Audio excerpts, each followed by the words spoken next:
Hi, everybody. Pastor Kirk here. Hey, this Sunday we're having a special congregational meeting between services at 10 a.m. to elect our senior pastor search team.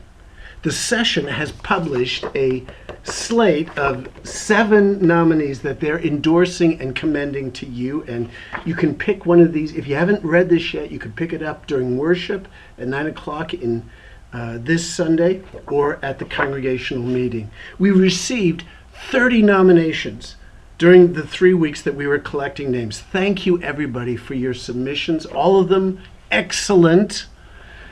Our denomination recommends a team of 7. It's hard to get 7 people together for every meeting, but that's what you need for this process.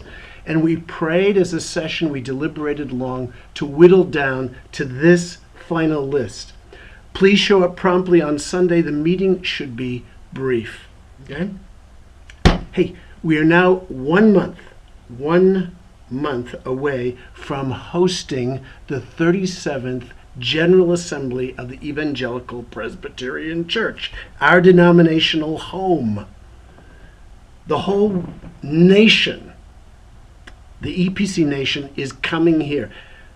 Everybody around here is looking at each other saying, this is really happening. Yes, it is.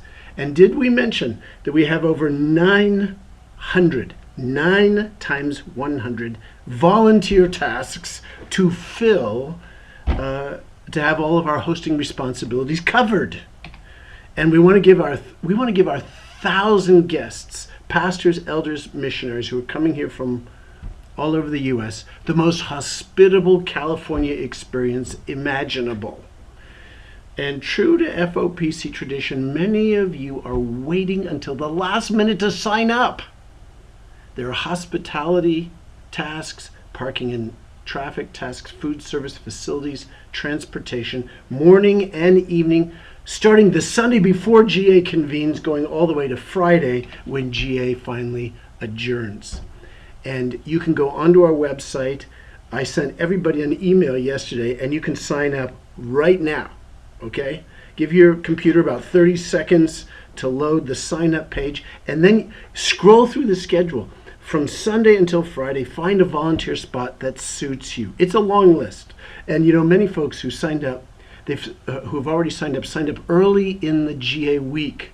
So you may want to arrow down to Wednesday or Thursday or Friday where there's still lots of spots, okay? For example, on Thursday, there's room hosts, we need traffic and parking facilities, hospitality, and so on. Each job, as you scroll down, it'll show you how many have signed up so far, right? 6 of 14, which means we need 8 more people. 15 of 30, which means we need 15 more people. I'll be serving as a GA commissioner during the General Assembly. That goes, it officially convenes Wednesday and goes through Friday. So I volunteered. I finally went online. I finally signed up. And I volunteered for Tuesday with facilities in the morning and with hospitality in the afternoon. And then, hey, feel free to attend a GA meeting when you're not scheduled to serve, right? There's some great events that you might want to catch. For example, starting on Tuesday, we have Leadership Institute seminars on topics like how to reach the next generation, how to do evangelism with Muslims, evangelism and discipleship in the local church, how to plant a church, how to build a culture of generosity, and so on. Those seminars go on Tuesday afternoon. On Wednesday morning, Professor Mark Knoll is speaking on Reformation then and now. 2017, this is the 500th anniversary of Martin Luther nailing the 95 Theses to the door of Castle Church in Wittenberg. That was the beginning of the Protestant Reformation. This is the 500th anniversary year, and Mark Knoll is one of the evangelical world's leading theologians and church historians. Come listen to him give a great set of lectures Wednesday morning.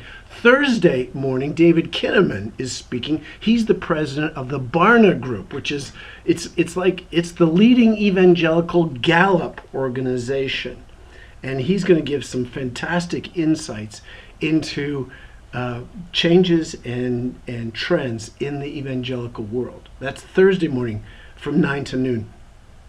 Then every day GA is going on. There are lunchtime seminars on the Westminster Confession, on youth ministry, women's ministry, global missions, Presbyterians pro-life, leadership challenges today, and so on. Wednesday, Thursday, Friday at noon, there are what we call lunchtime seminars.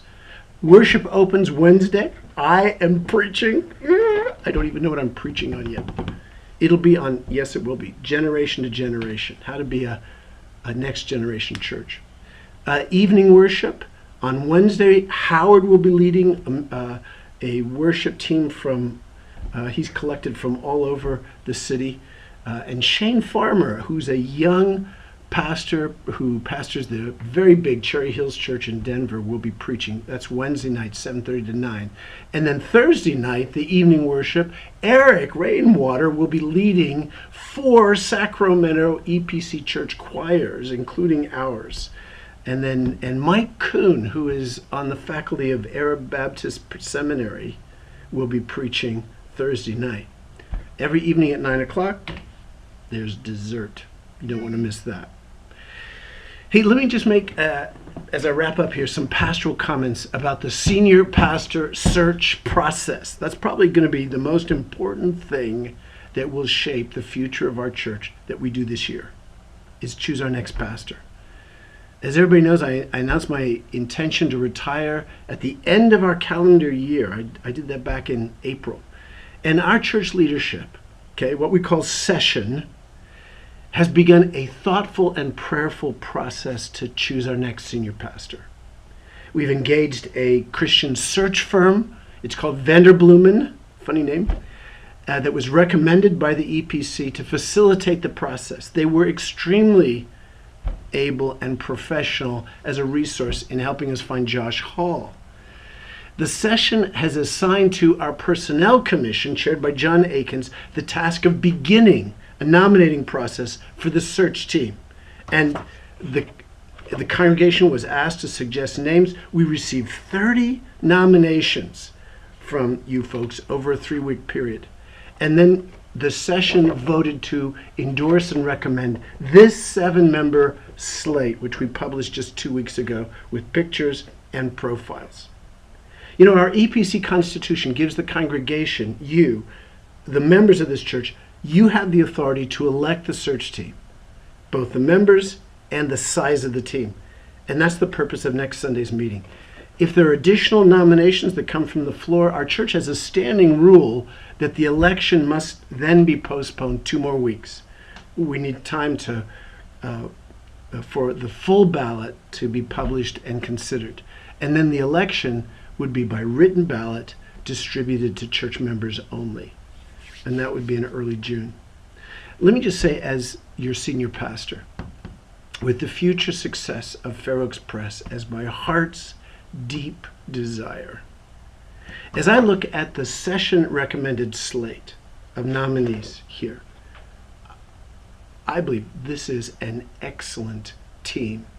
Every key demographic is represented. There's balance between our seniors and our youngers, between those who attend our classic and contemporary services, between men and women.